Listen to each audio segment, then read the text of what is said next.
చూడండి చాలామంది మాకు కాల్ చేస్తారు, మా దగ్గర ఒక 50 lakhs అమౌంట్ ఉందండి, మేము మ్యూచువల్ ఫండ్స్లో ఆల్రెడీ ఇన్వెస్ట్మెంట్ చేస్తున్నాం. సో ఒక బలానా అడ్వైజర్ దగ్గర మేము ఎప్పటి నుంచో మ్యూచువల్ ఫండ్స్ ఇన్వెస్ట్మెంట్ చేస్తున్నాం.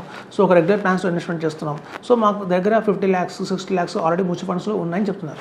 సో అట్లాంటి వాళ్ళు చేయాల్సిన పని ఏంటంటే అండి, అత్యధికంగా ఇంకో ఎక్స్ట్రా 3 crores తెచ్చుకోవాలి అంటే చూడండి, ఒక 15 years టైం ఫ్రేమ్ తీసుకుందాం. సో ఈ 15 years టైం ఫ్రేమ్లో కనుక ఒకవేళ మీరు కనుక 50 లక్షలు ఏదైనా రెగ్యులర్ మ్యూచువల్ ఫండ్స్లో కనుక కంటిన్యూ అవుతుంటే, అందులో కనుక మీకు ఒక large cap fund, mid cap fund, small cap fund, thematic fund, ఇట్లా రకరకాల ఫండ్స్ అన్ని పెట్టుకొని మనం క్యారీ అవుతుంటారు జనరల్గా.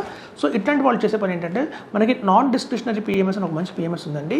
ఈ పిఎంఎస్లో జరిగే లాభం అంటే చెప్తాను. ఇప్పుడు చూడండి, చాలామందికి తెలుసు ఒక రెగ్యులర్ ప్లాన్స్ అని వేరుగా ఉంటాయి, అలాగే డైరెక్ట్ ప్లాన్స్ అని వేరుగా ఉంటాయి.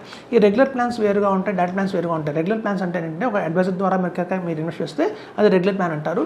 లేదు డైరెక్ట్గా మనం కనుక ఇన్వెస్ట్మెంట్ చేసుకుంటే డైరెక్ట్ ప్లాన్ అంటారు. డైరెక్ట్ ప్లాన్లో మనకు వచ్చి ఎక్స్పెన్స్ రేషియో కొంచెం బాగా తగ్గుతుందండి. సో మనం ఒక 5 lakhsకి 10 lakhsకి పెద్ద డిఫరెన్స్ రాదండి. అలాగే ముందే చెప్తున్నాను, అలాగే 20 lakhs కూడా పెద్ద డిఫరెన్స్ అని రాదు.